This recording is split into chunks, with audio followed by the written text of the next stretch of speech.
Uma campanha do sistema FAEP-Senar Paraná para combater a pior epidemia de dengue da história do Paraná. As conquistas das CADECs na defesa dos produtores integrados de suínos e aves. E a importância de se respeitar o vazio sanitário da soja, que começa no dia 10 de junho. Esses e outros temas estão na pauta do podcast Boletim no Rádio, que começa agora. Olá, eu sou André Amorim e está começando mais um episódio do nosso podcast semanal Boletim no Rádio, que traz os principais temas do agronegócio paranaense. Para começar, eu gostaria de apresentar os participantes desse programa, começando pela superintendente do Senar Paraná, Débora Green. Tudo bem, Débora? Olá, tudo bem? Nós também contamos nesse programa com a médica veterinária do Departamento Técnico do Senar Paraná, Mariana Solari. Tudo bem, Mari? Tudo certo, boa tarde a todos. E também contamos com meu colega de bancada, meu amigo jornalista, Antônio Senkovski. Como é que está, Antônio? Prazer estar aqui com vocês. Muito obrigado pela oportunidade de participação. Maravilha. Bom, Débora, eu queria começar com uma pergunta que provavelmente os nossos ouvintes devem estar se fazendo. Por que realizar uma campanha contra a dengue enquanto o coronavírus está nas manchetes de todos os jornais? Muito bem. Pelo fato de nós estarmos exatamente no meio da pandemia do coronavírus, é que trouxe a preocupação com relação à dengue. Em diversos municípios do Paraná, nós já estamos em estado de epidemia. E isso é muito grave, Só que em função da gravidade do tratamento, enfim, que o coronavírus exige, a dengue acabou ficando meio que em segundo plano. E a gente percebeu que havia uma necessidade de se falar sobre o tema. E principalmente porque esse material já estava previsto no programa, em todo o material do Agrinho para 2020. Como nós suspendemos o programa em função do coronavírus, nós resolvemos aproveitar esse material e disponibilizar de forma online para as crianças e para os professores participarem do programa. E para nós não vincularmos diretamente ao programa Agrinho, que é bem maior e tem todo um envolvimento maior dos professores, a gente está chamando de uma campanha do sistema FAEP-Senar. E como que vai funcionar essa campanha, Débora? Ela vai funcionar totalmente online. Na página do sistema www.sistemafaep.org.br existe uma chamada que é exatamente uma campanha contra a dengue do sistema, aonde os professores irão acessar esta abinha lá do site e vão disponibilizar de todo o material, das crianças do 1º ao 9º ano. Nós temos lá todo o material que foi elaborado já em função do Agrinho. Para os professores especificamente, existe um material muito bom, que é da Fundação Oswaldo Cruz, que está lá disponível, para que eles passem pela capacitação com relação ao tema. Então, os professores irão inicialmente fazer uma capacitação de 40 horas online, com diversas abordagens sobre o tema, e poderão, em função disso, orientar melhor os seus alunos. E a gente também vai ter um concurso, né, Débora, para premiar os melhores trabalhos. Não é o concurso do Agrinho tradicional, né? Não é o concurso do Agrinho tradicional, mas como uma forma de estimular a participação dos professores, a gente resolveu fazer esse trabalho. Então, nesse concurso, que também vai acontecer de forma totalmente online, serão avaliadas numa categoria o desenho das crianças de 1º ano e redação do 2º ao 9º ano, e também a prática pedagógica dos professores. Essa premiação é apenas um estímulo para a participação dos professores, ela é uma coisa mais simples esse ano. A gente vai abrir o concurso em outubro para que eles se inscrevam, a parte da prática pedagógica dos professores, os desenhos e a redação, para que todos participem. Isso vai ser online, eles vão fazer um upload no próprio sistema. Esse material vai ser distribuído para uma banca de avaliadores que irão avaliar esses ganhadores, e com isso, no finalzinho de novembro, nós estaremos informando quem são os vencedores do concurso. Maravilha. Muita gente pensa também, né, Débora, que com essa pandemia, com o isolamento social que levou ao encerramento das aulas, muito se fala que o ano letivo não vai mais acontecer, está encerrado, né, não vai ter como ministrar todos os conteúdos necessários, que o agrinho, com esse isolamento, não está acontecendo. Mas isso não é verdade, né? O agrinho ele tem outras formas de chegar no seu público e que está em pleno vapor, não é? Exatamente. Principalmente nesse período que o pessoal está, que os professores estão fazendo as aulas online, existe uma necessidade de material extracurricular. Então aí a gente vê uma brecha para levar para os professores esta campanha, para que eles abordem esse tema com as crianças e tenha mais essa atividade extra classe para ser executada exatamente nesse período. Então, assim, a gente tem bastante tempo, um período bem bacana para o pessoal se preparar para fazer essa campanha. E eu não sei se continua no mesmo ritmo, mas até algumas semanas atrás, os cursos de EAD, Educação à Distância, do Agrinho, eram um dos mais procurados na nossa plataforma, né? Com certeza, sempre são, assim, nós temos, inclusive nesse mês agora, foram lançados novos títulos que estão à disposição dos professores para fazer, e os demais receberam uma roupagem nova, que está bem bacana para os professores aproveitarem esse período e se aperfeiçoarem fazendo os nossos cursos em EAD. Eu gostaria de acrescentar o convite aqui, né, que a Débora já fez, para as pessoas que tiverem interesse na campanha de prevenção contra a dengue acessarem o site, porque lá também tem uma série de conteúdos, né, vídeos, o regulamento. Exato. Também, né, que tem mais detalhes sobre como participar. E além disso, também o nosso próprio site aí traz informações sobre outros cursos também que estão disponíveis para as pessoas fazerem nesse momento. Então tem sido uma procura bastante grande, né, nos nossos cursos EAD do Senar Digital, como vínhamos falando até agora. Então fica esse convite para acessar essa aba aí e ter contato com todo esse conteúdo que estamos preparando. E convidamos vocês a manterem acesso à página, porque tem um material fixo que já está lá, mas a partir dos próximos dias agora a gente vai estar semanalmente postando novidades no site. Principalmente com relação à questão da dengue, nós vamos desenvolver games, vão ter vídeos interativos com as crianças, vai ter muito material bacana para ser acessado lá no site.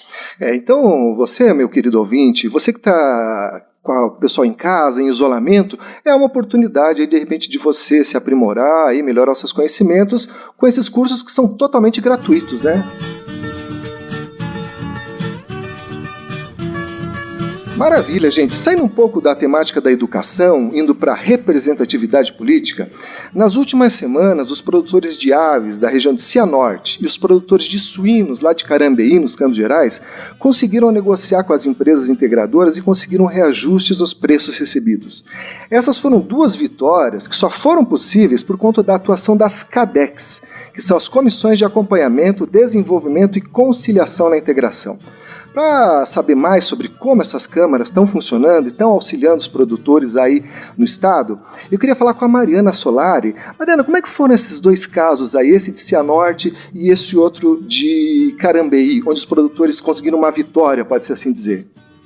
André, esses produtores são exemplos de CADECs muito bem organizadas, bem articuladas e que faz a gestão dos seus dados. Porque sem a gestão dos dados você não tem como negociar se você não tiver fatos e dados para discutir com a agroindústria. Eles fazem uma gestão muito competente dos dados, então o produtor tem que fazê-lo também. E eles vêm articulando há mais de um ano, né, organizando os custos deles e começaram a reivindicar melhoria na remuneração. Os dois casos foram com remuneração, né? Então, Cianorte entrou com pedido para subir o preço do quilo do frango de 27 para 32 centavos. A empresa não atendeu inicialmente com um aumento que não satisfazia, que era 28 centavos e alguma coisa. Então, eles foram adiante né, eles bateram o pé, não, a gente quer, eles tinham a tabela dos custos fixos, custos variáveis, eles sabiam por que eles estavam pedindo esse aumento. Né? Então, eles fizeram uma manifestação pacífica, obviamente, fizeram uma carreata em Cianorte para mostrar para a população assim, ó, nós estamos aqui, a gente faz parte dessa cadeia que tanto contribui para o município e a gente não está sendo ouvido. Prontamente, alguns dias depois, na verdade, a empresa procurou por eles, porque 30% da integração aderiu ao movimento. E quando eles passaram a ser procurados para alojar, eles falavam, não, vai falar com a CADEC. Então, eles tiveram uma representatividade muito legal no movimento. E no caso de Carambeí foi mais ou menos assim também? No caso de Carambeí também, eles conseguiram um aumento significativo de 8%. Então, eles começaram a discutir, estruturar os custos deles, tiveram todo o apoio técnico e jurídico da federação para isso, tiveram o apoio do Sindicato Rural de Arapoti e iniciaram as negociações.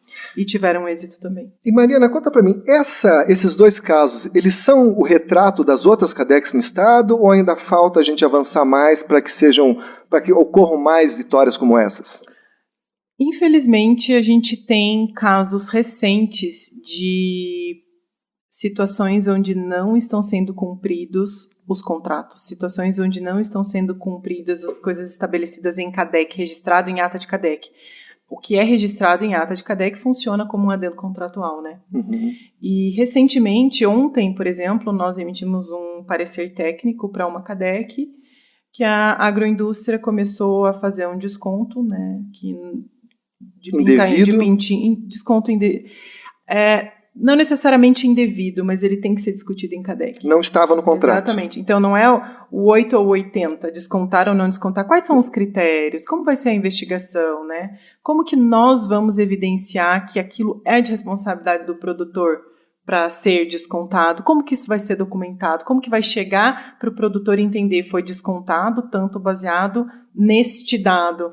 Né? A informação tem que ser clara. Isso é a transparência que a lei da integração tanto visa trazer para a relação de integração. E esse é só um dos exemplos, né? Então, a gente teve uma CADEC onde a agroindústria começou a veicular um contrato novo sem aprovação da CADEC. A CADEC emitiu uma nota extrajudicial, que também não foi atendida. Agora a gente tem a informação de que esse contrato não está sendo assinado pelos integrados, mas é uma situação que ainda está no limbo, né? Uhum. Então, temos essas situações acontecendo, infelizmente. E como é que o produtor, né, que faz parte do CADEC, ele se sentiu lesado por alguma questão semelhante a essa que você falou? O que ele pode fazer? A diferença dos produtores que têm essa organização, que tem a CADEC formalizada, né, com ata de formação, um regimento interno, né, dentro do que é preconizado pela lei da integração, ele tem o que fazer nesse caso. Se ele tem registrado em ata de CADEC que aquilo não foi o acordado, né, e que a empresa está desrespeitando um item contratual, e ele registra isso, ele tem como fazer uma notificação extrajudicial, uma notificação judicial e judicializar também uma ação que não é o ideal, né, André? Uhum. A gente tem 6 CADECs no Brasil com ações. O melhor caminho é o diálogo, né? O melhor caminho para isso veio a lei da integração, e a partir do momento que você entra com uma ação judicial, você abala o diálogo com a empresa, que é o teu parceiro. Existe uma dependência mútua e o objetivo é a sustentabilidade da cadeia como um todo, principalmente num momento como esse, né? Uhum. Que a gente tem números legais, a gente está exportando, mas a gente está tendo uma redução na demanda, principalmente no mercado interno. A gente já não está atendendo quais eram as previsões de alojamento no Paraná. Então, é um momento que o diálogo ele tem que se estreitar. Tem que se estreitar, discutir quais são as possibilidades. Ninguém sabe, na verdade, como vão estar os abatedouros. Todas as ações estão sendo tomadas. Hoje a gente acompanhou uma reunião da Secretaria de Educação com as lideranças, tanto de cooperativas quanto integradoras. Tudo está sendo feito, mas na verdade é uma situação super... Não tem como a gente saber como vai estar daqui a um mês. Então tem que ter um diálogo estreito para que as medidas, quando elas precisarem ser tomadas, estarem todos preparados para isso. E uma coisa que a gente pensa quando ouve histórias assim é que se para o produtor que está com uma CADEC efetivamente funcionando, já ocorrem situações como essa? Para aquele que não tem CADEC é pior ainda, né? Sim, você não tem. Eu li algumas petições iniciais, né, a forma como essas coisas são negociadas quando precisa, né, de ir para instâncias mais avançadas. Você tem que ter tudo documentado, né? Não é eu falei, foi dito, não, é documentado. É necessário isso. Nesses 2 casos aí de Carambeí e Cianorte, chegou algum momento que se pensou em judicializar essas questões ou sempre estiveram assim no nível do diálogo, sempre foi a negociação imperou aí? Sempre no nível do diálogo. O Paraná não tem nenhuma ação contra a empresa. Eu acho que não é o desejado, não é o que... Eu acho que o que a gente precisa, talvez, é uma atuação institucional no sentido de avançar na regulamentação da lei, né? Então a gente talvez precise disso, porque a gente não tem um órgão arbitrário para fazer essa gestão de conflitos. Então isso talvez, mas partir para ação judicial, a gente não tem nenhum caso no Paraná e não é o que a gente fomenta que seja feito. O caminho é sempre o diálogo e a informação, né, Mari? Que a gente vê que o produtor que não tem, como você bem falou, né? O produtor que não conhece o próprio custo, não conhece os próprios números, como que ele vai brigar, né? Não tem o que fazer, realmente. E o que precisa ser feito, a relação, ela tem que chegar, ela tem que ser uma relação equilibrada e tem que haver transparência. Outro caso que a gente tem dificuldade é o fornecimento sistematizado dos relatórios da integração, do RIP, que a gente chama. Que a lei prevê que a CADEC pode ter acesso aos RIPs de toda a produção integrada. Ali tem os dados da produção, todos os dados. E é uma forma de fazer a gestão. E quem deve disponibilizar isso são as indústrias. São as empresas. Olha aí, gente. Então, mais uma vez, o caminho é a união, o caminho é a organização, né, para que a gente tenha mais representatividade e possa enfrentar situações como essa com argumentos, né, com dados e de maneira legal, né? Não tem outro caminho. Não há outro caminho. Não tem outro caminho. Maravilha, gente. Bom, agora indo para um outro assunto muito importante aí também, principalmente no Paraná, é que no dia 10 de junho agora, até o dia 10 de setembro, está em vigor o vazio sanitário da soja. Toninho, quando tem o vazio sanitário da soja, o que a gente pode fazer? Está proibido ter qualquer planta de soja, qualquer etapa do desenvolvimento vegetativo, né? Então, isso é uma medida de prevenção que acontece todos os anos para reduzir a população aí de um fungo que causa a ferrugem asiática. Então, esse período de vazio sanitário serve para dar uma limpada no ambiente, digamos assim, né? Para que se retarde ao máximo o aparecimento desse problema na próxima safra. Porque é um problema aí, segundo a Embrapa, no Brasil inteiro os produtores perdem mais de 2 bilhões de reais todos os anos com a ferrugem asiática. E não há estudos de novas moléculas de defensivos químicos aí para combater esse mal. Então, tem que ter esse vazio sanitário e agir de forma preventiva para minimizar esses prejuízos, né?